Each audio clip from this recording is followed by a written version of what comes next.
This is the Horse Radio Network.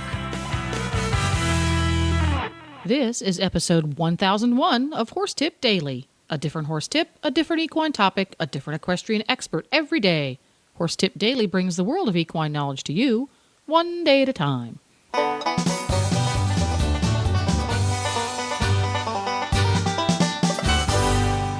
Hey horse folks, Coach Jen here, and thanks for tuning in to Horse Tip Daily.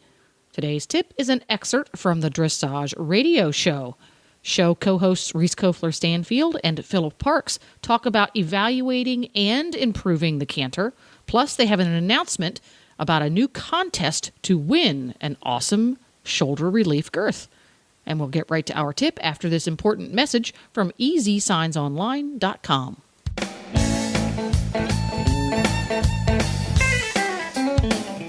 This week's EZSignsOnline.com spotlight product is their New England Style Farm Signs, their most popular line of signs.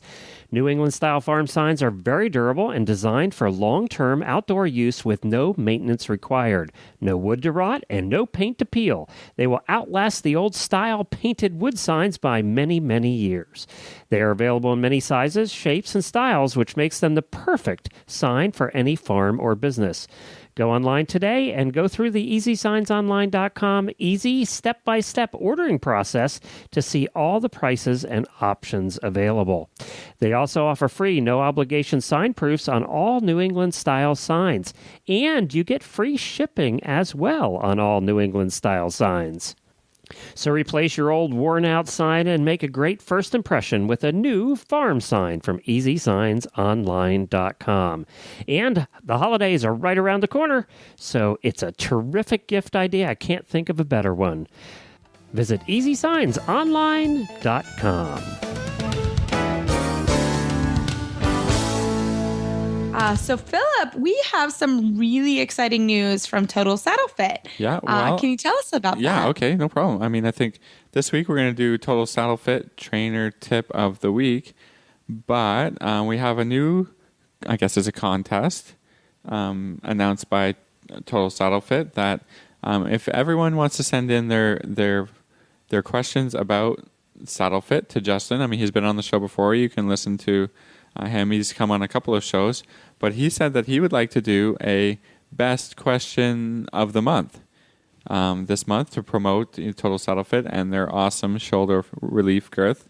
And so the best question of the month, if you guys send them in an email or on our Facebook page or however you want to get your question in, we're going to pick one. And you have to email us, right? You have to email Philip or I or both of us. Yeah, you can always email Justin. He's great at answering, but we're going to bring the question onto the show. So we're going to pick the best question, and we'll get Justin to answer it for us. And then the winner of the best question, will get a free Total Saddle Fit shoulder relief girth, which is a great promotion. It's an awesome girth. If you have a horse with some girthing issues, it's great. And if you don't, I'm sure they'll appreciate a really nice, well-made, very good quality girth that you can order your size, whatever size that your horse takes, and we'll mail it to you. So that's awesome. Cool. Huh? So it's either email Philip at horseradionetwork.com or me, Reese, at horseradionetwork.com. And we will go through the questions, and we can't wait to give away a girth. That'll be so fabulous. Yeah, I mean, and if we get enough questions, we'll just have Justin on for however long it takes, 20, 30 minutes. Exactly. We'll still answer the questions, but we just like to pick one best question. I think something that everybody can relate to. In saddle fitting or girth fitting, or kind of tack fitting in general that we can get to. So I think that's a cool idea by Justin and awesome for our listeners. So let's get those questions rolling in. I love it. Well, we have our Total Saddle Fit tip of the week. So, Philip, what are we talking about tonight? Well, today I want to talk. I know that we've been doing the show for about 2 years, right? And we've covered a lot of topics. So sometimes it's tough for us to come up with new ideas and new topics. But I think I'd like to get back to improving the canter. A couple more tips. Well, I'm sure we've given tips before about improving the canter, but but hopefully we can come up with something new today because, basically over the weekend I was teaching quite a bit, and it's tough. It's tough to improve the canter or even really be able to evaluate whether your canter is a good enough canter for the level that you're doing. So I was hoping today to come on and talk to you, Reese, about improving the canter and your ideas and exercises and things that would maybe help our listeners. Sure. Yeah. No, I think we talked about it too. We both were talking about working on pirouettes with our riders and making and improving the canter and keeping the canter in the pirouettes, and that's sort of where this came from, this discussion. And I think the canter, just starting basically when you're picking out a horse, canter is the gate that you want to have a good canter, ideally. Yeah, I mean, when you think about it, as you move up through the levels, the trot becomes, everybody loves a big fancy trot, but the trot actually becomes less important because you can adjust it so much. And then when we're talking about, Grand Prix, you have very little trot to do in the test. Collect a trot. Right. It's mostly piaffe passage and a ton of canter if you think about it. So this is where it's so important, and it's a lot harder to adjust the canter than it is the trot gate. So this is where, if you're evaluating a horse, you're buying a horse, or you're just sitting on a horse. Is that Penny? That was Penny. It's my mom's dog. Yes. Sorry, everybody. Then you're just really looking at the canter quite a bit. So when you're looking at a canter, Reese, what are we looking for? So we want a 3-beat canter. That's a really big, important thing. Rhythm is always, rhythm is, the first, the base of the scale of training. And so rhythm is a big deal. So one of the things with rhythm is you want to make sure that you have a 3-beat canter. A 4-beat canter, it's tricky. A 4-beat canter really, a lot of times, mostly shows that the horse is behind the aids. So you've got to make sure that you have a 3-beat canter.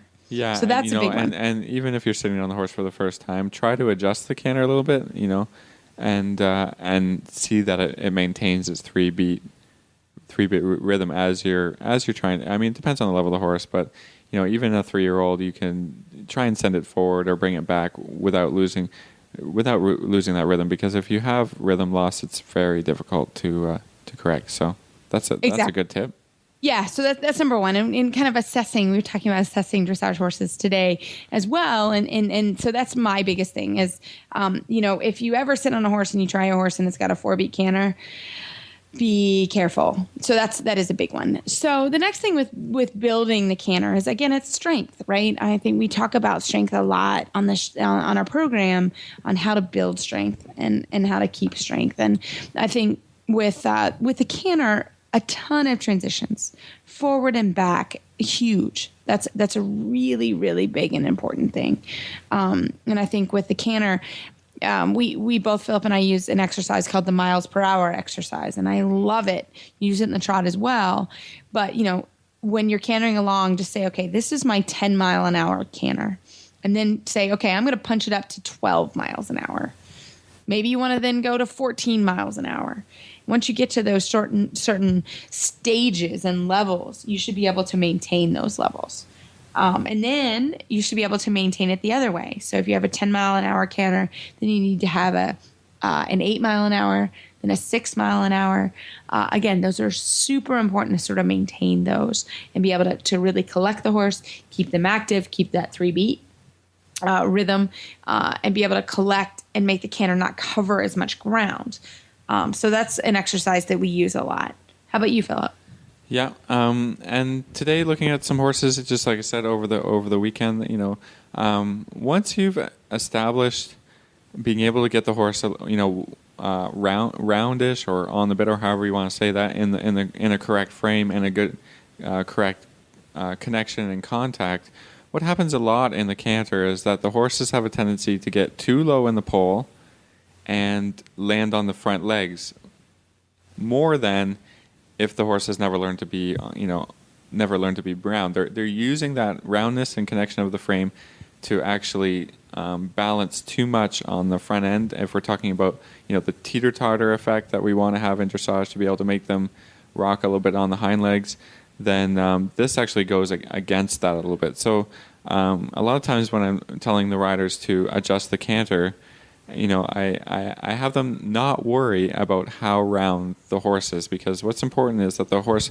learns to sit a little bit behind and bring the pole up a little bit. Even if the horse isn't as round as the end picture that you want, you have to let that go a little bit as you're teaching the first stages of balancing and the canter and getting the withers, the front end off the ground a little bit, because if the rider is too much holding on to the front end or trying to really keep that round picture that they've established and worked so hard for, if you don't let it go a little bit, then let the horse a little bit long, let the horse raise the pole a little bit, then it's very hard for the horse to get uphill as much as you want them to teach them how to get more and more up, because in the canter more than the trot, it's very hard to get that adjustment towards the hind legs. I found and as I was working this weekend, that's really what I was working on. Yeah, no, and I think that's really good and really important to remember as you start going to more advanced movements, into the canter half passes or the pirouettes, right? Those are just, and flying changes. Those are actually, they tell you exactly, if you have struggling with those movements, typically you're struggling with something in the canter, just a basic canter. Yeah. So that's also something to kind of keep in mind. Right. Just look for quality in the rhythm of the gait, and in being able to shorten and lengthen the stride and also the horse a little bit. Moreover, really trying to hold the horse in the right round. The round shape will come when the balance and the energy and a lot of other things are correct. So just kind of, think about that. Think about being able to adjust all things, and not just say, okay, everything has to be in this tight frame. A lot of it can just happen if you kind of let the reins go a little bit and really ride off your seat and work off your seat. So that's something that has come up and that I think is really super duper important. So that's why I wanted to bring it on the show and bring it as a tip this week for our Total Saddle Fit tip. And there you have it. Once again, if you want to be in the running to win a shoulder relief girth from Total Saddle Fit, you can email your tack fitting question to philip@horseradionetwork.com or reese@horseradionetwork.com. And you can listen to the Dressage Radio Show and all of your favorite Horse Radio Network shows wherever you are by downloading the free Horse Radio Network app for your iPhone or Android. Just go to your app store and search Horse Radio Network. Do it today. It's quick, it's free, and it's easy. This podcast has been made possible through the generous support of EZSignsOnline, your simple, straightforward, and affordable way to buy signs for all types of businesses, and listeners like you. The Horse Radio Network and the Horse Radio Network hosts are not responsible for statements of guests or their opinions. Use your own judgment when listening to the tips provided by the experts on Horse Tip Daily.